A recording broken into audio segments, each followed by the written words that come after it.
Avatar movie जो सबसे ज्यादा ब्लॉकबस्टर हुई थी, उसके डायरेक्टर से पूछा गया कि आपको रेफरेंस कहां से मिला, तो उन्होंने बोला मैंने सनातन धर्म का रेफरेंस लिया है। मैंने देखा कि वहां पर कहा जाता है जो सबसे पावरफुल भगवान, जो सबसे मेन भगवान थे, श्री कृष्ण जी की मैं बात करूं, वो नील रंग के थे, इसलिए मैंने सबको नील रंग में प्रकट किया। वहां पर जब मैंने पता किया कि कृष्ण जी क्या थे, बोले वो एक अवतार थे, तो अवतार एक संस्कृत शब्द था, मैंने वहां से जाके अवतार शब्द को लिया। वहां पर जब मैंने देखा कि एक ऐसा वृक्ष है जो काफी वर्षों से और जो सबको जीवन प्रदान करता है, वहीं से जाके मैंने उस वृक्ष का निर्माण किया। वो खुद कह रहा है, हम लोग मानने को तैयार नहीं है।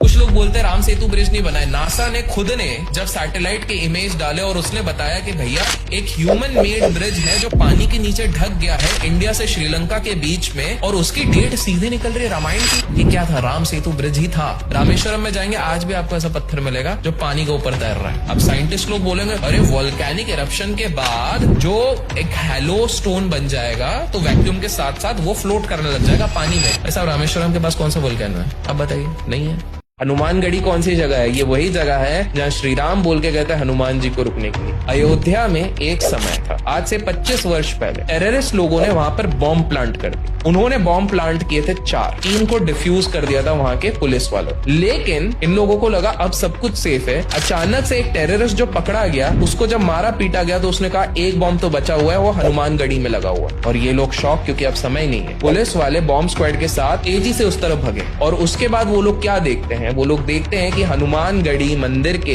जिस प्लेस पे बोला गया था बॉम्ब में, वहां पर एक बंदर बैठा हुआ, और वो बंदर तार छवा।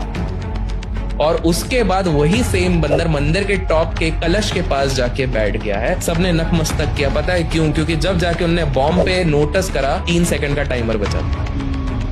हनुमानगढ़ी कौन सी जगह है? ये वही जगह है जहाँ श्री राम बोल के गए थे हनुमान जी को रुकने के लिए। तभी कहते हैं ना, पता नहीं किस रूप में नारायण। गणपति दी को किस चीज का देवता बोलते हैं? बुद्धि। क्या आपको पता है? साइंटिस्ट की अगर मैं बात करता हूँ, आप जान के हैरान हो जाओगे, हमारे खुद अंदर गणपति जी है। हमारे अंदर गणपति जी इसलिए हैं क्योंकि बहुत साल पहले जब पहली बार ह्यूमन एनाटॉमी को स्टडी किया गया, तो पता चला कि भाई हर चीज के हिसाब से बॉडी सही फंक्शन कर सकती है। सिर्फ एक चीज अगर सही नहीं हुई ना, तो पूरी बॉडी फंक्शन नहीं करेगी। उसको कहते हैं पिट्यूटरी ग्लैंड। और जब पिट्यूटरी ग्लैंड को माइक्रोस्कोप के नीचे देखा गया, तो वो गणपति जी जैसा दिखता है। हमारी बुद्धि पिट्यूटरी ग्लैंड, भाई ग्रोथ हार्मोन भी वहां से हो रहा है। बच्चा बड़ा नहीं होगा, समझदार नहीं होगा। आप 20 साल की उम्र में बुढ़े हो जाओगे अगर ये चीज काम नहीं कर रही है।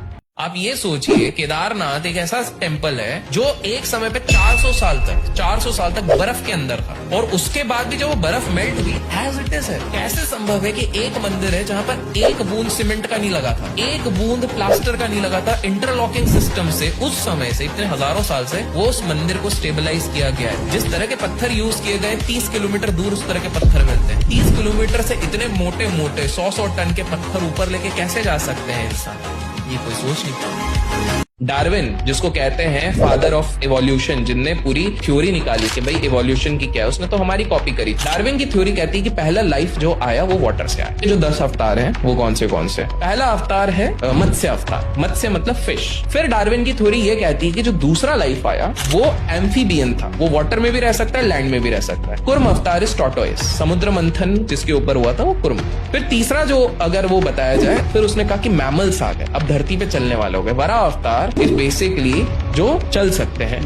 चौथा जो डार्विन की थ्योरी कहता है वो mix of human as well as animal, Narasimha avatar, वो वहां पर हुआ। पांचवा वो कहता है ड्रॉफ्ट्स आए, छोटे छोटे बोने, वामन अवतार। छठा उसने बोला लोगों को एग्रीकल्चर आ गया, वॉरियर आ गया और फाइटर बन गए, परशुराम, वो सारी वो चीजें करते हैं। उसके बाद वो बोलते हैं कि बोले एक ऐसा रूप आया जिसने सीखा emotions, love, passion, compassion, Shri Ram, Purushottam Ram. फिर उसने सीखा कि एक पावरफुल लीडर आया जो सही मार्ग सबको दिखाएगा, कृष्ण आया। प्रॉब्लम है डार्विन तो यहीं तक रुक गया, हमारे उसके आगे भी पहुंच गए। Enlightenment power like Balram and Gautam Buddha, and finally कल्कि। डार्विन की थ्योरी जहां खत्म होती है, हमारी सनातन कब से बता।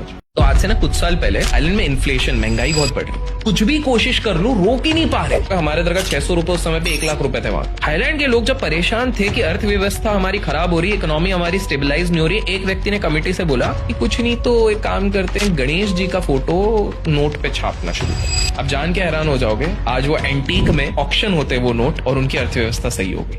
सोमनाथ एक ऐसा मंदिर है जिसको बाहर के लोगों ने इतने बार अटैक किया है। मोहम्मद गजनी ने किया है, फिर अलाउद्दीन खिलजी ने किया है, औरंगजेब ने किया है, बहुत डिस्ट्रॉय किया है। आपको पता है लास्ट मुगल सम्राट जिसने डिस्ट्रॉय करने की कोशिश करी और वहां पे गया, क्योंकि सोना बहुत था ना वहां, वो जान के हैरान हो गया कि वहां का शिवलिंग हवा में उड़ता है सोना।